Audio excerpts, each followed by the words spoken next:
Colonel, kanina po you were asked by the Honorable Flores, what really are the contents of your investigation report? I want to bring back this question because I do not understand why the former president has to reach that point that he made a pronouncement through the publication, which includes Malacanang offers 10 million for capture of Eduardo Asierto. And then Duterte asked military police, why is Asierto still alive? This is from Inquirer, Colonel. Ano po ba talaga ang laman ng investigation report ninyo for the President to make these extreme pronouncements? Salamat po. Magandang hapon po ulit. Ang una pong report na ibinigay ko na natanggap ni Chief PNP Bato de la Rosa ay ang title po is Special Report Johnson Chua Drug Trafficking Syndicate. Dito po, binanggit ko lang po rito yung tatlong personality, si Johnson Chua, si Michael Yang, at si Alan Lim, na si Lin Wenqiong. Parang ang purpose po ng report ko is ipaalam ko sa aking mga superior na itong dalawang taong ito, si Michael Yang at si Alan Lim, ay mga involved sa droga. Sa unang report po is hindi ko pa binabanggit dito yung closeness nila kay Presidente Duterte at that time. Ang purpose ng talaga nito is ipaalam sa kanila itong dalawang tao as ay involved ay drug personalities na iniimbestigahan namin. Yun po ang purpose ko, ipaalam sa kanila at humingi ng kanilang advice kung anong magiging kung anong magiging instruction nila sa akin, kung itutuloy ko yung investigasyon o hindi. Yun po yung pinaka-basic ng purpose ng report ko. Kaya lang po, hindi po pinansin. So, nagbigay po ako uli ng report Chief PNP Oscar Albayalde. Ang nakalagay naman ng title report doon is is Michael Yang and Alan Lim, person of interest in illegal drugs. Dito po is nabanggit ko na po rito na lagi po sila nakikitang kasama si Presidente Duterte. Ito na po yung pinaka summary ng report na sinasabi ko na itong dalawang tao na involved sa illegal drugs ay malapit kay Presidente Duterte. Wala rin po nangyari. So, hindi po nila po binigyan ng feedback. Walang instruction ko anong gagawin. Hanggang sa, ayun na po, gusto na ako ipapatay. At ang una po kasing nagbanggit ng pangalan ni Michael Yang sa publiko ay si Presidente Duterte mismo. At ang kanyang sinasabi, si Michael Yang, ano lang daw siya? Addict lang daw siya. Hindi naman po yun ang laman ng report ko. So, nung lumabas po yun, talagang naisip ko na talagang ipapapatay na talaga ako dahil nabuking ko yung kanilang koneksyon. Colonel, with all due respect, Colonel, from your own admissions, ang sabi niyo po dun sa first report, basic lang. You made mention of the names of Michael Yang, Johnson Chua, and Alan Lim. And seemingly, you're asking for further investigation. Do you confirm this? Opo. Kasi po, attached po dun sa report na yon ay yung information report na nakadetalye na po yung revelation ni confidential informant Panther. And if I may continue, Colonel Asierto, on the second report that you sent to them, what you cited is the close relationship of the former president to Michael Yang. Do you confirm this also? Opo. Tapos gusto niyo po, basahin ko po yung first paragraph. If I may continue, Colonel, please allow this representation to finish first. And we will lead towards that narrative of your asset or informant. Kanina din po, Colonel, tinanong din po kayo ni Congressman Keith Flores, anong evidence do you have against these people? And your answer were simply, si Johnson Chua at saka si Alan Lim were involved in drugs back then. And these two people are associated with Michael Yang, no? So, if I will be basing my appreciation from those statements, parang meron pa ho akong gustong hingin sa inyo. Colonel, ano po yung ultimate facts na nag-gather nyo which made you believe that these people are really involved in the drug trade? Or should I say, ano po yung pinakamahalagang laman ng investigation report ninyo, Colonel Asierto? Ang pinaka-importante po siguro ng laman ng report ko is yung closeness, yung pagiging kaibigan ni Presidente Duterte kay Michael Yang sa kay Alan Lim. And you believe that this is the reason why the President took that report so negative against you to the extent that he offered 10 million for your capture and he's asking the police why you're still alive? Yun po ba yung dahilan? Dahil dinisclose nyo na may close relationship ang Presidente kay Michael Yang. Wala na pong iba. Kanina po, Colonel, may binabanggit po kayong narratives nang galing sa inyong asset which implicates these personalities into drug trade. Maari nyo po bang ikwento sa amin yun? Opo, noong April po, 2016, panahon po ng kampanya, ibinigay po sa akin ng aking asset yung impormasyon tungkol kay Michael Yang at ipinakita niya yung picture na nasa loob sila ng eroplano, magkatabi si Michael Yang saka si then Mayor Duterte at si Bongo na nasa likod. Ang sabi niya sa akin, Sir, yan si Michael Yang, involved yan dun sa Davao na ni-raid nyo dati. Sabi ko, bakit siya involved? Basta't involved yan, sir, na dun sa Davao. At lagi niyang kasama ngayon si Alan Lim. Sabi ko, sino naman si Alan Lim? Sabi niya, si Alan Lim, sir, yan yung nahuli sa Cavite. Pero na-dismiss ang kaso. So, yun po yung basic information na binigay sa akin noong 2016. Colonel, I understand that your asset are giving or gave this information in confidence to you. Curious lang po ako. Do you see any possibility for this informant or asset to appear before this Quadcom hearing? Sa totoo po, simula nung magtago ako, wala na po akong contact sa kanila eh. Hindi ko po nga ho alam kung because of the investigation doon sa Blue Ribbon, baka po nasunog sila eh. So hindi ko rin po alam kung buhay pa siya o nasaan na siya.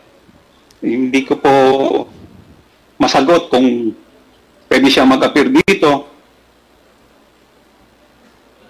Colonel, how genuine is the testimony that was given to you by this asset of yours?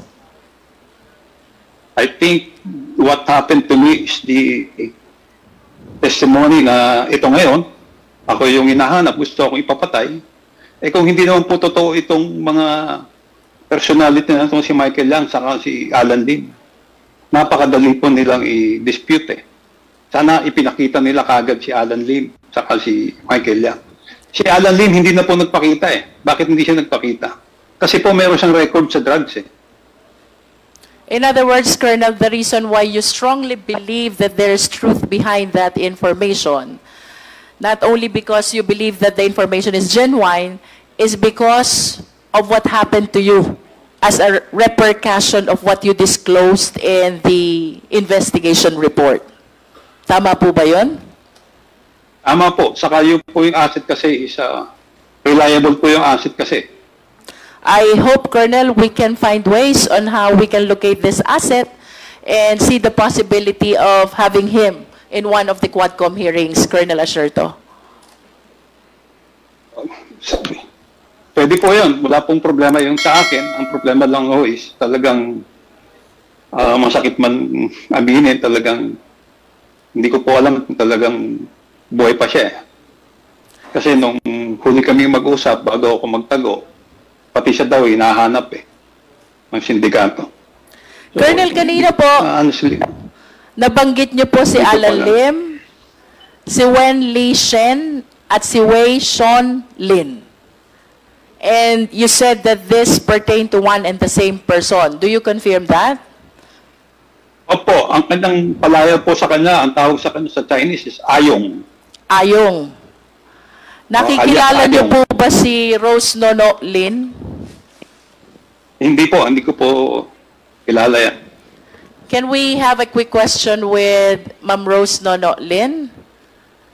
Do you confirm that Alan Lim, Wen Li Shen, and Wei Sean Lin refer to one and the same person? No, madam. No. Who among these names is your husband? Lin Wishong.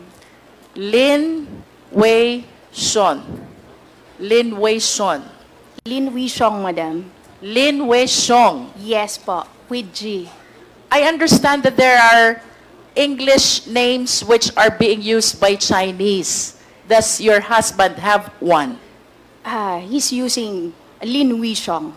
Lin Wei Sean. But that is a Chinese name, tama Yes ba? po, opo. So wala ba siyang ginagamit na English name? Some of his friends call him Jeffrey po. Apat na.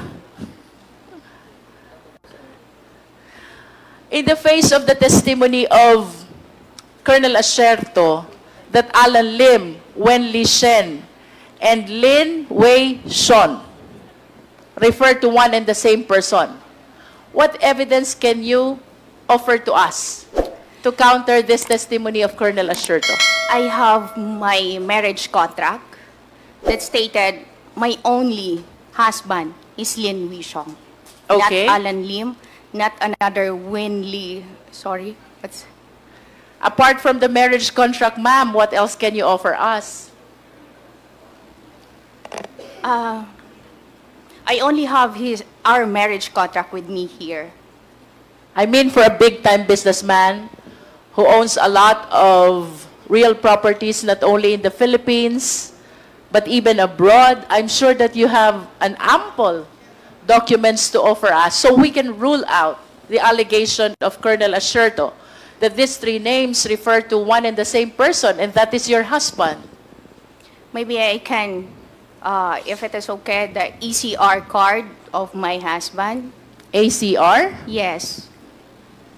And also, if possible, passport that my husband is Lin Wishong. May we know how many passports does your husband have? Only one. Is it a Philippine passport or a Chinese passport? Chinese passport po. Chinese passport. So, in no case did he obtain any Philippine passport? No po. What other documents, ma'am? We have here your marriage contract, the ACR, the Chinese passport. Maybe we can include also the birth certificate of your children? Yes po. How about the business permit?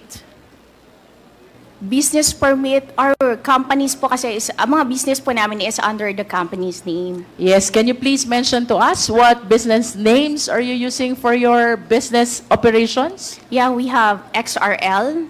XRL, Yes po. We have Pile, na nandun po yung pangalan niya.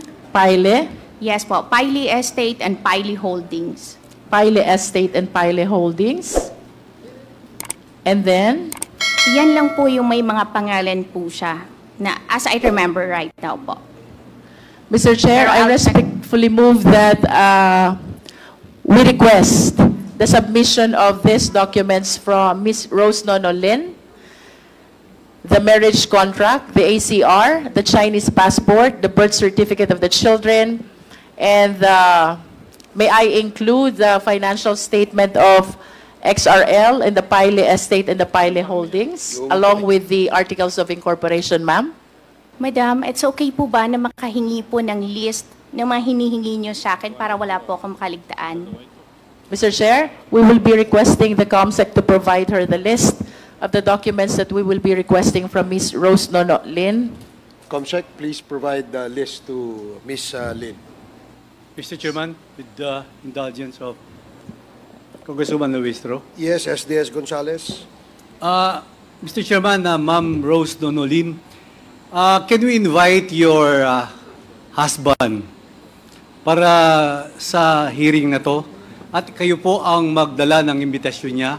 Pwede niyo po isama rito yung husband niyo? Mr. Chairman, right now po, out of the country po siya. Alam po namin yon, sinabi mo sa akin kanina. Nasa Hong Kong siya.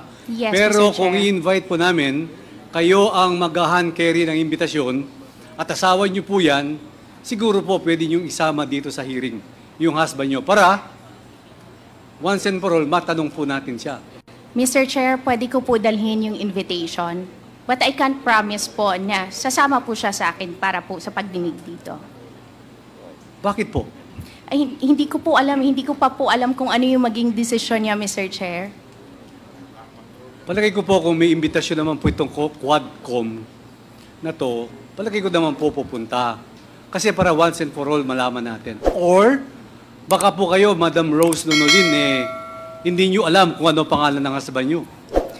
Mr. Chair, Lin Wishong po ang pangalan ng husband ko. Ano po? Lin Wishong. Kaya nga, sa alam nyo, baka yun ang pangalan. Pero sa pagsasama nyo, ilang taon? Ilang years na po kayo magkasama? Almost 15 years. Almost 15 years. So almost 15 years, hindi nyo po alam talaga ang pangalan ng asawa nyo.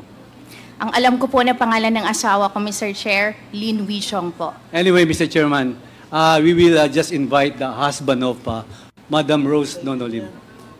Ay, invited na ba? Yes, he was invited previously, and I think for today's committee hearing, he was also invited. Ipapadala natin sa kanya.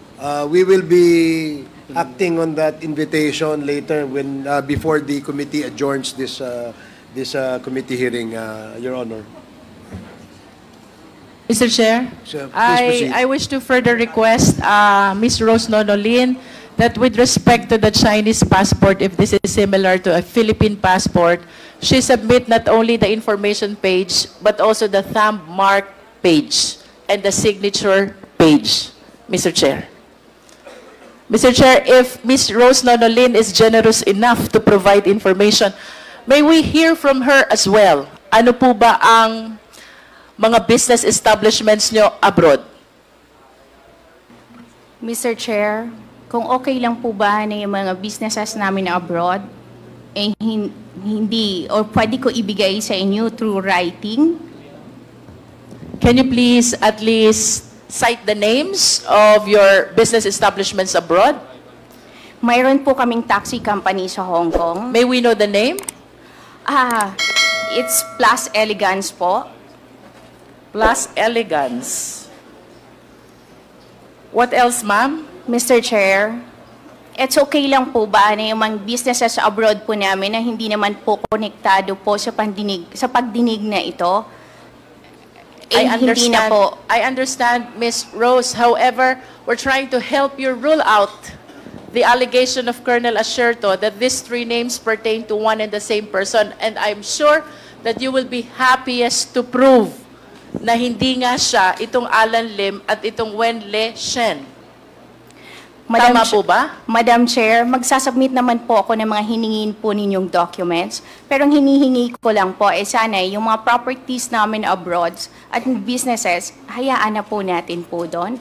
Yes, For I our understand. protection na rin po. We are only trying to establish the identity because it is very hard to investigate on a certain person with three names, and we have here Colonel Asherto who's strongly testifying that this pertained to one and the same person, and that refers to your husband. So I think you should take advantage of this opportunity, Ms. Rose, to offer all these documents, to offer all this information so we can rule out the allegation of Colonel Asherto. Madam, ang sabi naman po ni Colonel Asherto, if may I po, ang sabi niya po simula 2016, hindi na po nagpakita a certain Alan Lim. Ang asawa ko po nandito, kaaalis niya lang po last May.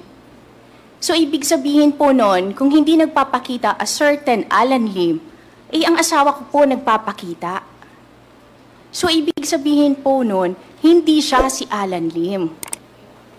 But to be able to further prove that allegation of yours, I think the documents will be of big help to rule out this allegation of Colonel Asherto. Meanwhile, may I go back to Colonel Asherto, Mr. Chair?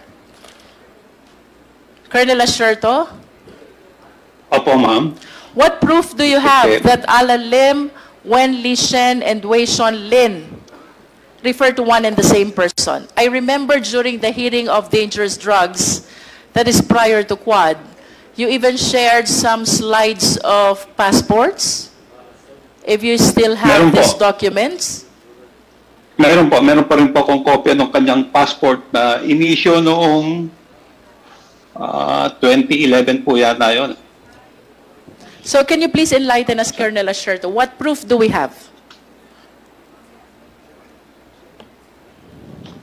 Yung passport niya po na nakakuha po ako ng kopya ng passport niya, Philippine passport Initial po ba na- ito o Chinese passport? Chinese passport po. Chinese Ini-issue passport. nung March 14, 2011, ini-issue dito sa Maynila. Ang expiry niya is 13 March 2021. 2021. Opo, ang passport number is Gold 47972221. Colonel, I remember we flash it in the screen. You share it before, during the hearing of the dangerous drugs. Pwede po ba ulit nating ma-share yun sa committee so we can share it with Ms. Rose Nono Lin? Hindi ko po alam po paano i-share sa inyo. Baka meron pong kopya yung secretariat po. Well, the Secretariat will just get in touch with you, Colonel Asherto. Aside from the Chinese passport, what other proof do you have which lead to your conclusion that these three names pertain to one and the same person? Ang pinaka-basis ko po is yung information ng anong asset, saka itong nakuhang mga dokumento, yung mga pictures, at hindi naman po ako gagawa ng kasinungalingan na report na maglalagay sa akin sa alanganin na pati po ang mga kasamahan ko na damay. Colonel, So, ako po ay sigurado. Yun pong Sigurado po Chinese- ako 100%. Yun pong Chinese passport na binanggit nyo, does it bear the picture of Alan Lim? Opo, may picture po siya. And if you compare it with the pictures that were flashed po kanina in the screen, Secretariat, can you please assist Colonel Asherto? Colonel, marunong ho ba kayong mag-zoom ng picture? Subukan ko po. Secretariat, can we please flash all Ang together alam ko po, the ang alam ko pictures po, meron ng earlier kopya and the ang picture in Secretariat. in the Chinese passport?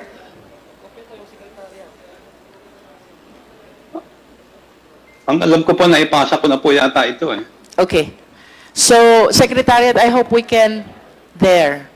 So, this is the Chinese passport bearing the picture of, what is the name written in the passport, Colonel?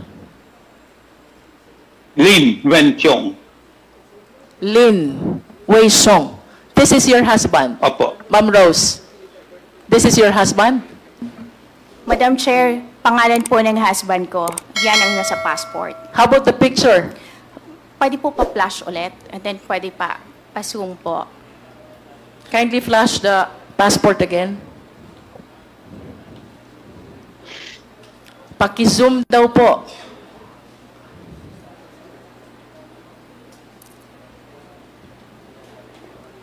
Secretariat, please zoom the picture.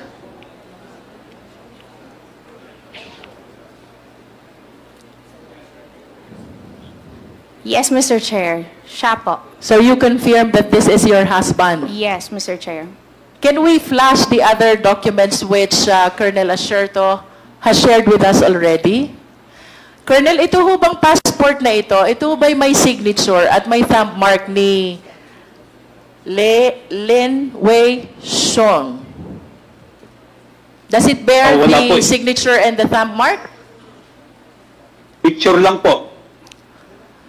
But I think, Mr. Chair, we can request for a copy of the complete essential pages of the passport with the embassy, if that will be possible. We will write to the embassy to be able to access these records. And it is important, Mr. Chair, that we include that page which bears the signature and the thumb mark of the bearer of the passport. Comsec, please take note. Do we have other documents pertaining to Alan Lim, Secretariat, which we can flash and share? So we can ask Ms. Rose Nono if she's willing to confirm that the same is her husband.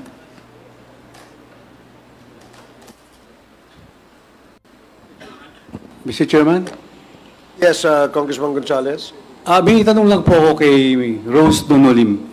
Ma'am, noong November 1st, kasama niyo si Alan Lim. Sabi niyo po kanina, tama po ba? Kasama ko po si Lin Wishong. Kaya nga po, Alan Lim or that person, meron po ba kayong dalang picture niya ngayon para may compare natin dito?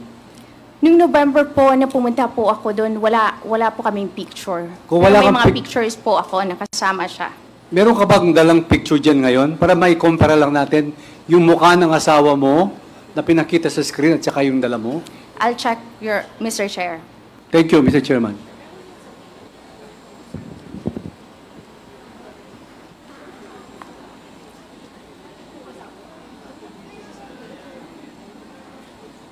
Mr. Chair, I believe that there are pictures with the Secretariat. Can we flash them one by one? And we will be asking Ms. Rose Nonolin if she will confirm whether the same is her husband.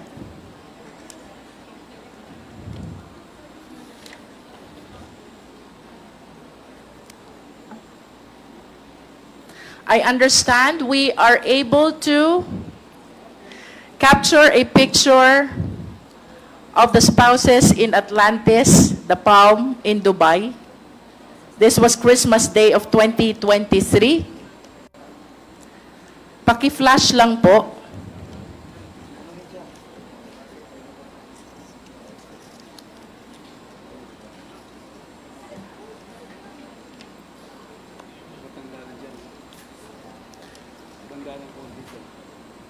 Ms. Rose Nonolin, the picture on the right,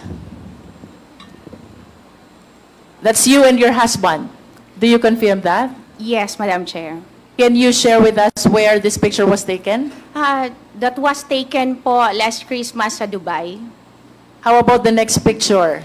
Yan ang next picture po. Yan po yung time na pumunta po silang Davao para po magpaalam para sa Pharmaly Biological na magtatayo po ng isang manufacturing or tawag po ay laboratory para po sa mga gamot. So you confirm that the picture at the middle is also your husband? Yes. How about the third picture on the left? Yes, Madam Chair. That is also your husband? Yes, Lin Wishong. The two pictures, I hope you realize, were provided by Colonel Asherto. Colonel, tama po ba? Sa inyo nang galing itong dalawang pictures?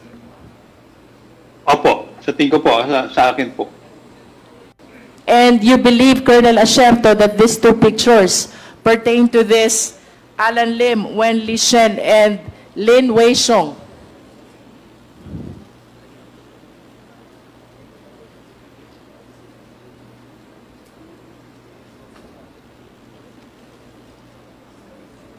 Madam Chair, gusto ko lang po i-clarify na yung mga pictures na po yon ay nanggaling at available po yan publicly sa website ng company before. Okay.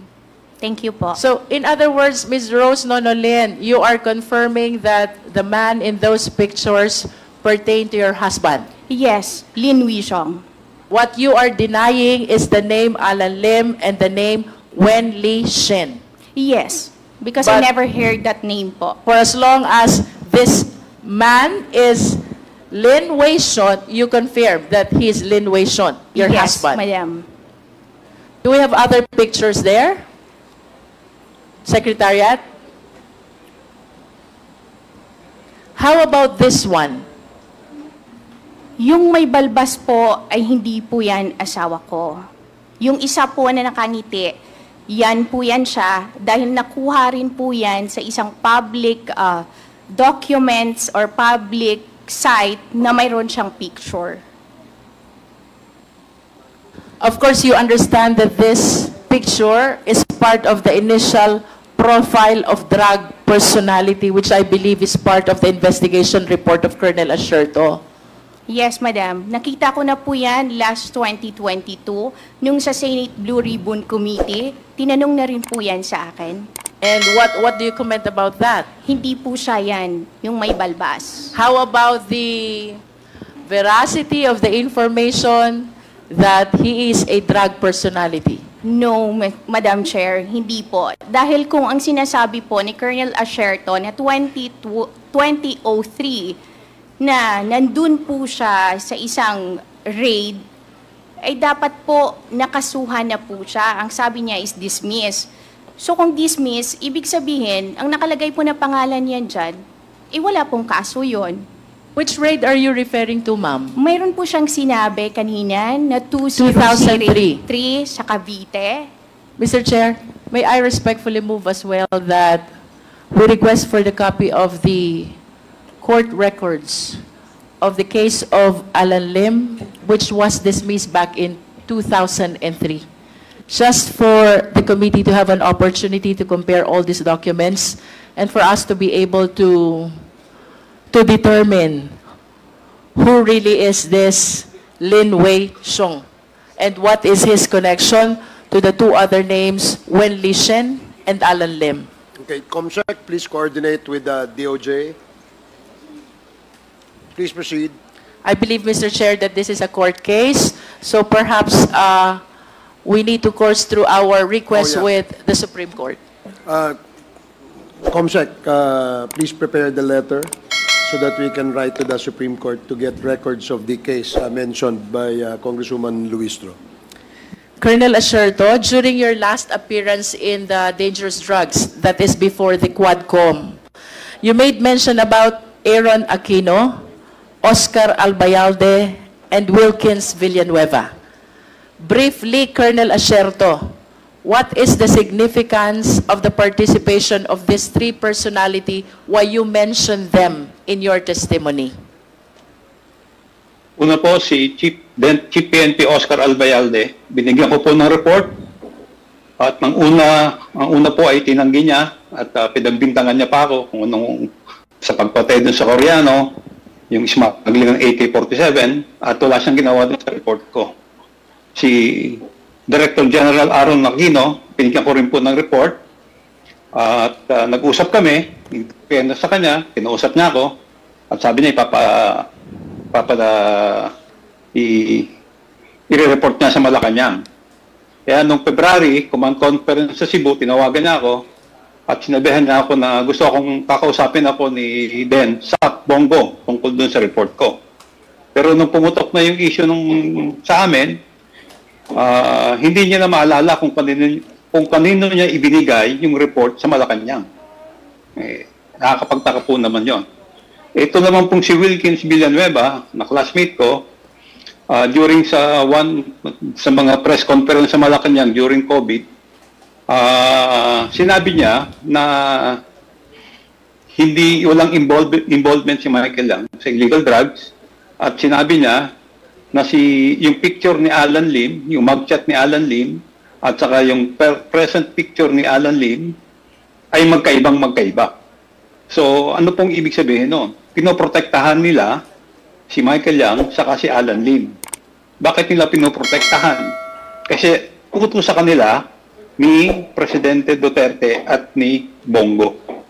Yun po yung On the same hearing, Colonel Asherto, you also mentioned panagutin sa kasalanan si Senator Bongo, si Senator Bato de la Rosa, at si former President Rodrigo Roa Duterte. Can you please enlighten us? What is the reason behind this articulation of yours? Kasi po, sa akin pong palagay, sa nangyari sa amin, namatay ang aking si retired Master Sergeant Liwanag at hanggang ngayon missing pa si Captain Lito Perote na sila ang may kagagawan. At yung kanilang war on drug ay peke. Cover up lang yon.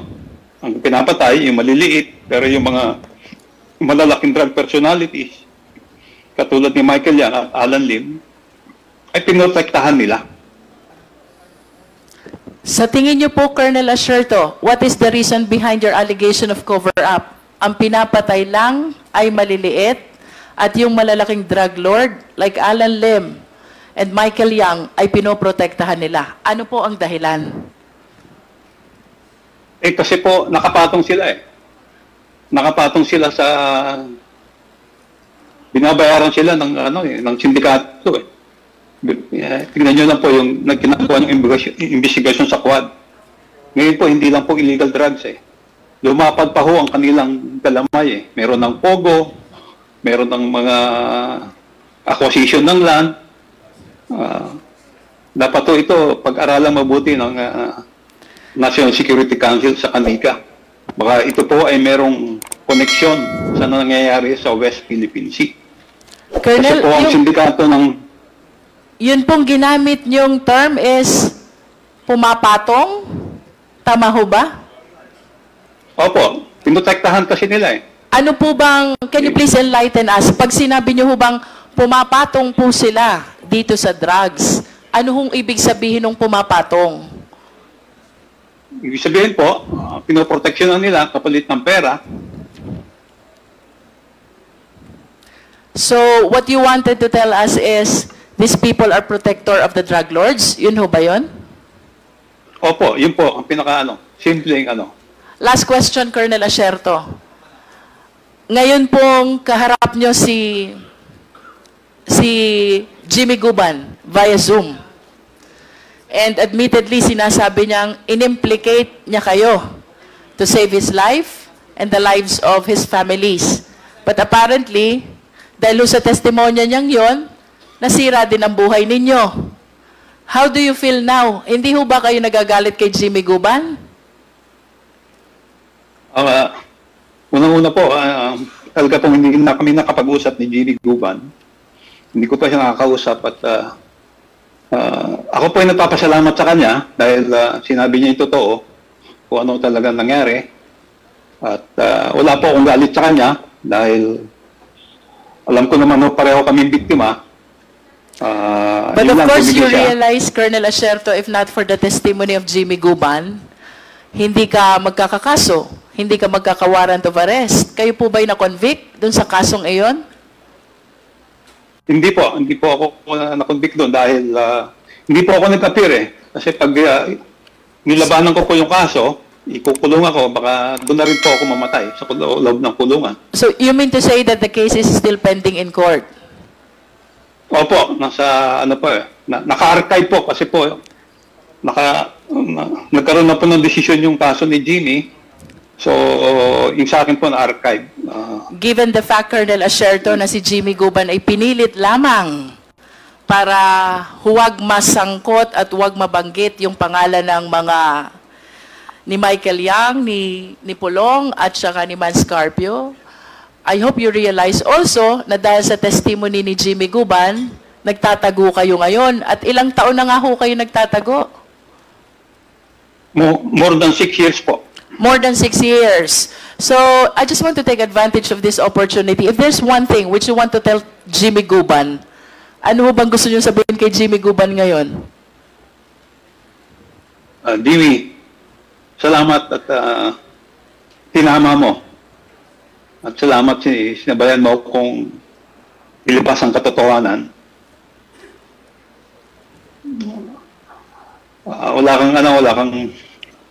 Wala akong galit sa'yo. Siguro tampo lang. Pero wala na yon. Sana gawin natin ito para kay Paddy na kaibigan natin, kay Lito, saka kay Jerry. Sabi ko nga sa iyo noon tayo nagtrabaho lang tayo. Kaso ang nabangga natin napakataas. Presidente ng Pilipinas. Colonel, pwede nyo ba i-share sa amin, sino ho ba yung mga kaibigang binanggit nyo na sinasabi nyong naapektuhan? Si Director Pajardo po ng PIDEA na namatay sa ibang bansa noong 2023, si retired Captain Lito Perote na dinukot po sa Metro Inn, Bacolod, hanggang ngayon po nawawala, hindi pa nakikita. At si retired Master Sergeant Jerry Liwanag na binaril at namatay po sa Bulacan. Bago ho ba itong mga kasong kinasasangkutan nyo ngayon, gaano ho ba kayo kalapit, kayong 5 na personalidad na nabanggit ninyo? And can you please enlighten us? Ano ho bang klaseng samahan mayroon kayong 5 na ngayon ay wala na yung 3 at kayong 2 na lang ni Jimmy Guban ang naririto? Si Jimmy po ay, siya po ang counterpart ko sa custom. Siya po, pag meron po akong trabaho sa custom na involve ang custom, siya po ang nakakausap ko. Sa kanya pa ako nagtitiwala pag custom issues. Sila, Director Pajardo, si Lito Perote, at si Jerry Liwanag ay matagal ko pong kasama. Pa po, magkakasama na kami, pero talagang nagsama kami dito sa HOT. Nag-start ng 2003. So, para po silang pamilya sa akin eh. Kung wala po, kung baga ho ba yung accomplishment ko is hindi ko po magagawa kung wala sila. Ilang Wala taon si ho ba Pandi, kayong wala si Lito. Ilang taon ho ba kayo magkakasama sa trabaho? Itong mga nabanggit yung personalidad. Since 2003 po. 2003 until? Until 2018 po nang mangyari itong mga 2003 until 2018 at kayo pong lahat ang trabaho ay tungkol sa investigation on drug operation. Tama po ba yun? Opo. Tama po. Tama po. And today, si Fajardo po ay namatay na. Tama po ba yun? Opo, namatay po sa sakit. Sa sakit. Mag-isa lang po siya Si Perote, Mag-isa lang po siya sa ibang bansa. si Perote po ay Dinukot po. dinukot and missing until now. Tapos, Opo. yun pong isang binanggit nyo pa? Si Jerry Liwanag po. Nasaan po si Jerry Liwanag? Patay na po. Binaril po ng 2 tao. Pinatay din. At si Jimmy Guban, convicted. At kayo po, charged of a capital offense as well. Opo, nagtatago. This is really very challenging on the part of you 5, no? Na dati kayo magkakasama sa trabaho at mukhang lahat hindi maganda ang naging pinatunguhan ninyo. But anyway, Mr. Chair, I want to proceed to Jimmy Guban. Few questions only. There are allegations, Mr. Guban, that there are different schemes in the Bureau of Customs on how to facilitate the release of contraband, illegal containers. Yes, Your Honor. Can you please enlighten us on that? Your Honor, about the importation, meron pong regular importation at saka para po sa madaling salita, ang BOC po ay merong RMO, Risk Management Office, at meron din pong selectivity, may green lane, 3 po yun. So, doon po ay makikita nyo yung mga trabaho na multinational ay nasa green lane. Then, mukhang 6 years, wala yata ako. I think the Honorable Commissioner can also enlighten us, sir, the former Commissioner of the Bureau of From Customs. your perspective, But, Mr. Your Honor, Guban, from your perspective, being somebody who worked for so long a time in the Bureau of Customs, para makita po natin yung diferensya ng mga schemes na binabanggit ninyo, you first mentioned about selectivity, you also mentioned about the green. Ano pa ho bang schemes Green lane. mayroon doon? Your Honor, may mga special kasi minsan na trabaho. Then, the Risk Management Office, yun po ang nagbibigay ng selectivity kung saan sila dadaan. Then, pagka mayroong mga multinational, yun po yung napupunta sa green lane. Then, the other 2, I think, red, may mga selectivity po. Then, doon po ginagawa yung mga trabaho kung paano nila idideklara. There are allegations also, Mr. Guban, na meron pang mga napupunta sa PESA. Yes, Your Honor. Iba naman po yun. Regular importation din po yun. Din yun po yun yung mga free tax na dinideliver papuntang PESA. So yun po ay pwedeng i-re-export. Wala po yung tax. Yan po ay for manufacturing or kung ano man ang gagawin sa PISA, sa Ecozone. Then for export purposes, wala po yun bayad ng duties and taxes. Unless ilo-local, saka lang po magbabayad ng duties. Tatlo lang po ba ito? Selectivity, green, and PESA? No, Your Honor, mayroon pa pong banded warehouse. Banded warehouse. There are allegations also that there's such a thing as TARA system. Your Honor, that is already yung paano matipid kung mga duties and taxes na binabayad sa Bureau of Customs. Pwede niyo po ba kaming ma-enlighten? How does this scheme work? Umpisahan po natin doon sa selectivity. Your Honor, dyan po nagtatransact yung importer, binibigay sa broker o representative, din doon naman may magtatransact sa BOC employees kung ano ang i-declare nila na imported materials, kung ano nasa laman, din tinitipid nila ang pagbayad ng duties and taxes para magkaroon ng tarang konti. Pinapalabas yan overtime. So yun po yung TARA system.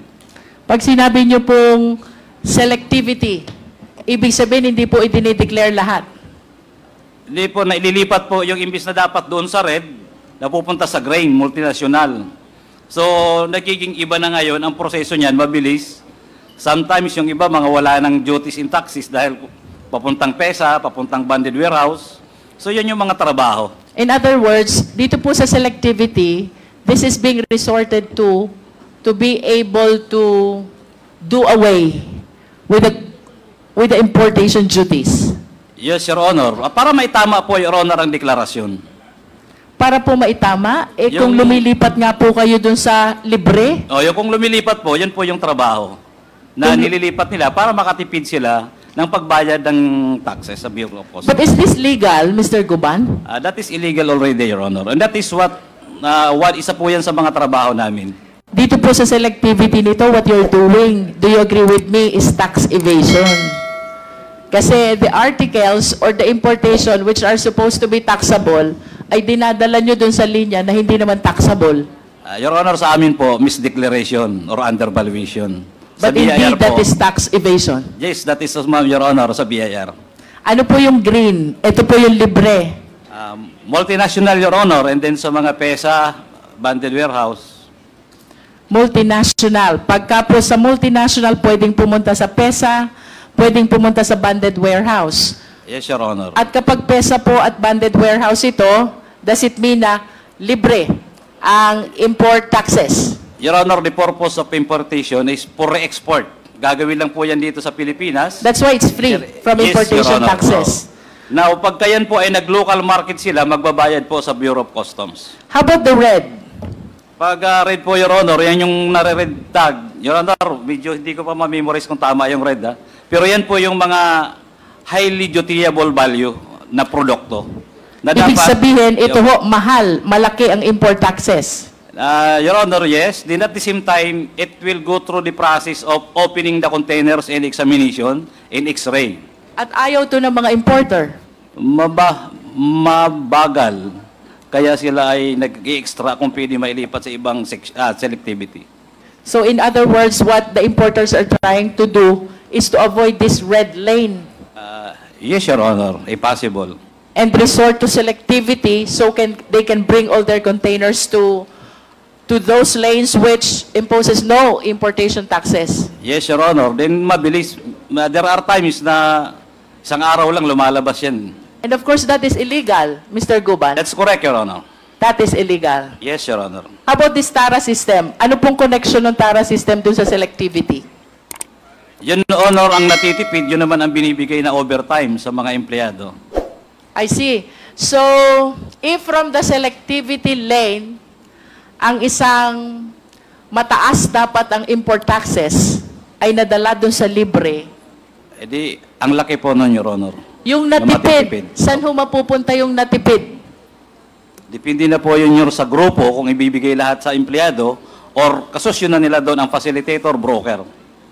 Kindly wrap up, Congresswoman Jinky. If you are willing to share this information, ano ho ba inclusive period na nangyayari itong sistemang ito? Your Honor, I would like to honest this Quadcom because this is the most trusted committee now, so far, Your Honor. For my 17 years or almost 27 years in intelligence, Your Honor, that is already a common practice. That is why drugs come and go in the customs. If that can be not exactly totally eliminated, but can be strictly implemented, Your Honors, I'm sure, aangat po ang Pilipinas at gagandang ekonomiya. Your Honor, for example, bakit ang daming ukay-ukay? Bawal. Pero sa market po napakarami. In fact, that is because of that. Dahil po yan dyan, lumulusot, bawal, ban, totally ban. Then pati po yung drug sumasabay. Kaya pag nagtrabaho ka ng tama sa customs, matatapon ka or malilipat ka kung saan-saan. Kaya karamihan na lang ng empleyado sumasabay. Because yan na po ang sinasabi laging tradisyonal, na which is bawal at dapat putulin na po, alang-alang po sa bayan. For my last question, Mr. Guban, Mr. Chair, paano ho ginagamit itong different schemes na to para ma-facilitate yung release ng dangerous drugs? Please walk us through. Your Honor, lahat po yan may sabuatan. Kaya minsan mahirap hanapin dahil kung merong top secret ang NICA, ang intelligence offices, mas top secret sa customs, Your Honor. Mas uso ang sabing tawag doon ay bukulan. Pag hindi mo yan nalaman, because 2-3 lang minsan na nakakaalam, pindot lang sa computer, lumalabas. As it is, again, Your Honor, marami pong nawawalang, the Honorable Chairman, marami pong nawawalang containers na until now. Doon sa una ko pong statement, ay nawawala. Again, hindi po ako galit sa mga Duterte. Kaya lang sila lahat ang nagpa-facilitate nag-i-influence yan, nagpo-protekta. Ilang containers po ang nawawala sa Port of Manila alone during the time ni Collector Austria. Hanggang ngayon walang napapailahan ng economic sabotage or what? Libre. Sa Taguluan Port, napakalaki po dyan, ang operator ng Freeport niyan. Ilan pong dumadaan yan ang intelligence report, ini-import, dadalhin doon, after doon ibabalik. Ang tawag po dyan sa Mindanao International Container Terminal, MICT, din may Freeport po dyan. I was given emission twice, pamunta dyan. Pati yung oil, ang smuggling, hindi po matigil-tigil dahil ang lalaki ng mga operator. At siyempre, natutuwa ang mga empleyado ng customs, hanggat may nagpoprotekta, may tumatawag, natitipin nila, mas malaki ang kita nila. Lalo na po pagka walang tax at ipapasok sa Pilipinas. So kanino ba pupunta yung duties na dapat para mapunta sa gobyerno? Mapupunta sa empleyado ng customs. Your Honor, I'm sharing this so that po ma-enlighten at mabuhay na po ng tama at tunay ang ating mga government agencies. Thank you po, Your Honor, Mr. Chairman. Mr. Chair, one last. What do you know about Mark Taguba? Mark Taguba, Your Honor, is son of our former co-employees. Siya po ay facilitator. Your Honor, directly, biktima si Mark Taguba at saka si Tatad. Sa shipment na alam, nakalibre ang kolektor, si Maronilla. I'm sorry, Your Honor, the Honorable Commissioner is here. But I'm telling the truth. Sino ba ang may alam ng kargamento ng droga na nagpasalitate, walang alam at pumirma? Si Taguba, licensed broker, si Tatad. Si Taguba, parang siya ang in-group, nagpapasilitate lang ng mga kargamento para makalabas. Ang tatay niya ay former BOC, custom police po namin. So, napasilitate niya na habol. Nagkaroon ng, nahuli ang kargamento sa labas, pero absolto ang district collector, si Maronilla, promoted pa to Assistant Commissioner, Your Honor. In this manner of my apprehension, Magnetic Lifter was apprehended. The district collector was promoted to Deputy Commissioner of the Bureau of Customs. Now, ang daming kaibigan. Your Honor, ganyan po ang customs kalaki na dapat po ay unti-unti o dahan-dahan pong maayos. At sana po, through this kagalang-galang po na Quadcom sa pangunguna po ng mga Honorable Chairman and of course the Honorable Speaker, ay mai-correct po at maitama at mapakita po natin sa tao ang tamang proseso, tamang hustisya sa ating pong bayan. Mr. Chair, I know that this is very challenging, but with the revelation of Mr. Jimmy Guman, I think we need to look into the charter also of the Bureau of Customs. Thank you, Mr. Chair.